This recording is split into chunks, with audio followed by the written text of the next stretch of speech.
Bem-vindos ao canal Verdades Ocultas da Bíblia. Torne-se membro do canal. Planos a partir de R$ 4,99. Tornando-se membro do canal, você ganha acesso exclusivo à biblioteca e ao grupo de membros. Os links do canal e do grupo no Telegram estão na descrição do vídeo.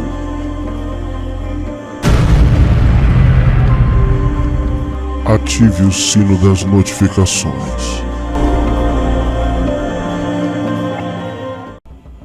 Existem fatos e situações muito interessantes que devemos nos ater para entender a mitologia do Êxodo. Estes fatos envolvem o faraó Ahmose, da 18ª dinastia, o deus Amun, os Ixus e a cidade conhecida como Ávares. Para entender melhor a relação entre a Bíblia e o Egito, devemos voltar 200 anos antes do dito Êxodo, até o reinado do faraó Ahmose, o fundador da 18ª dinastia. Um ponto decisivo na história do Egito. Foi o faraó Ahmose quem expulsou os Ixus, que haviam conquistado o país e o governado de cerca de 1630 a 1523, antes da Era Comum.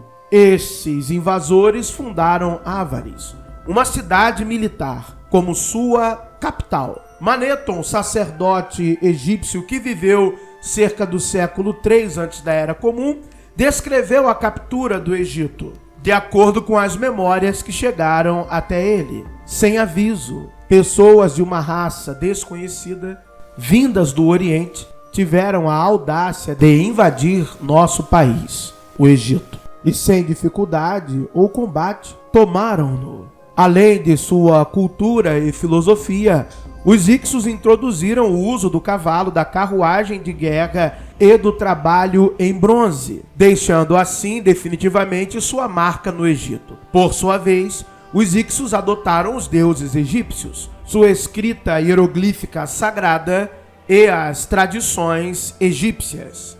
150 anos após a conquista do país, eles se tornaram, em suas próprias mentes, verdadeiros egípcios. A expulsão dos Ixus, empreendida por Ahmose, prenunciou os eventos do Êxodo que ocorreram 2 séculos depois, de acordo com a cronologia mitológica bíblica. A reconquista foi reforçada pela tomada de Ávares por volta de 1520, antes da Era Comum, e pela repulsão dos invasores para a Ásia. Os Ixus se tornaram os inimigos sagrados, uma denominação que deixou sua marca nas futuras dinastias século após século. Os egípcios nos deixaram muitas informações sobre os Ixus e sua invasão. Não parece, então, estranho que eles não nos tenham deixado sequer uma nota de rodapé sobre os hebreus? Este não seria o povo escolhido que se recusou a aceitar os deuses estabelecidos e as crenças do Egito como escravos de Faraó? Um povo que permaneceu por mais de 430 anos aproximadamente naquele país. Mas, curiosamente, nunca são mencionados de forma alguma nos escritos egípcios ou em papiros, cinzelados nas paredes do templo e da tumba ou gravados em folha de ouro.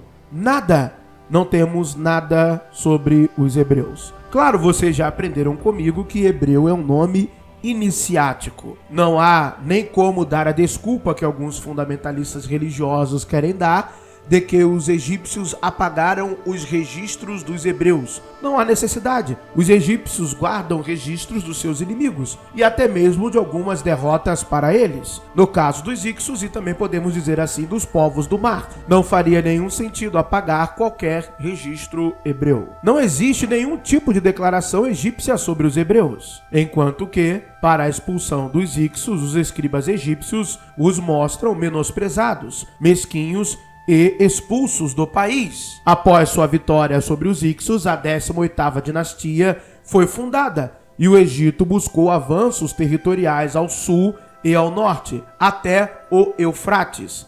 Graças às conquistas de Tutmoses, o faraó acrescentou ao seu nome e ao seu título as supostas qualidades que haviam adquirido através dessas conquistas: grandeza, poder, força, o braço armado de Faraó e a beleza. Essas eram as qualidades habitualmente usadas no nome do trono do Faraó ou em sua cartela real.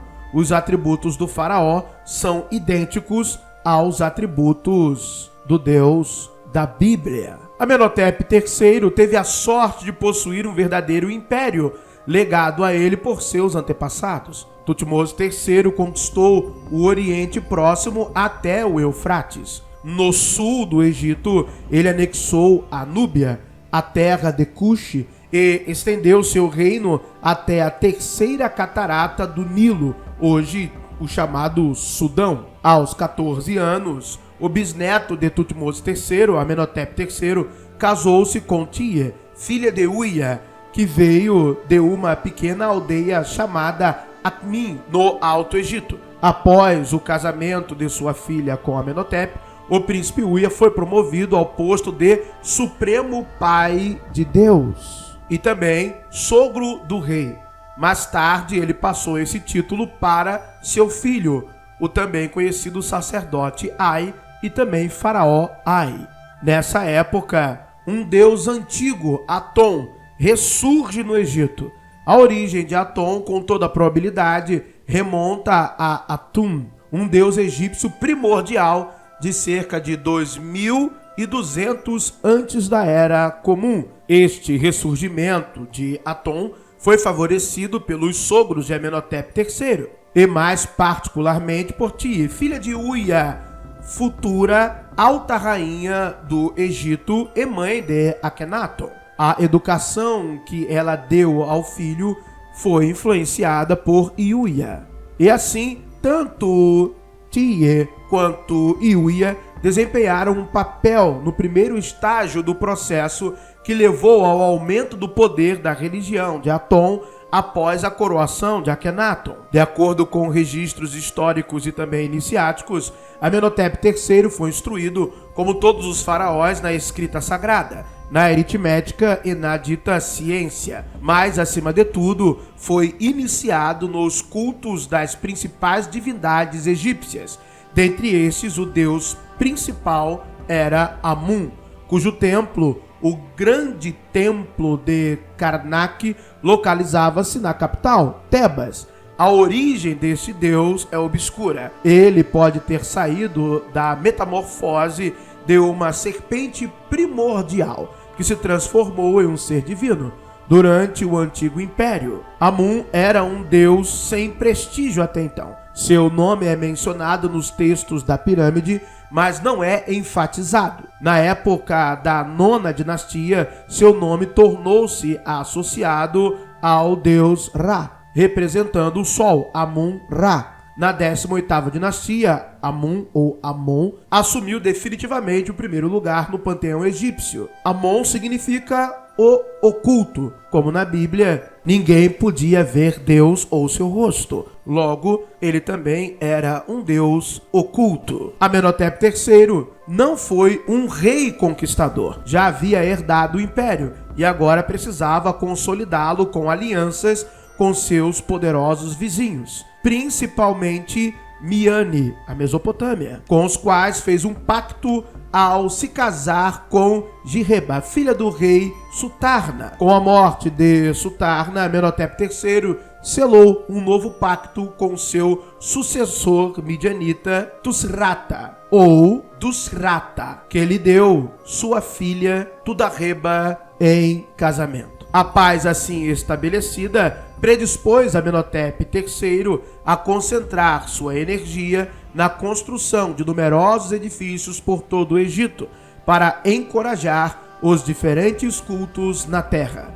Entre os mais importantes estava o magnífico templo de Karnak, em Tebas, e sua réplica em Célebe, no Alto Egito. Amenhotep III também mandou construir um suntuoso palácio perto de Tebas, que agora se chama Malcata. Naquela época, o antigo Egito havia alcançado alto grau de refinamento em suas artes e ciências. Obrigado por assistir mais um vídeo. Se inscreva no canal.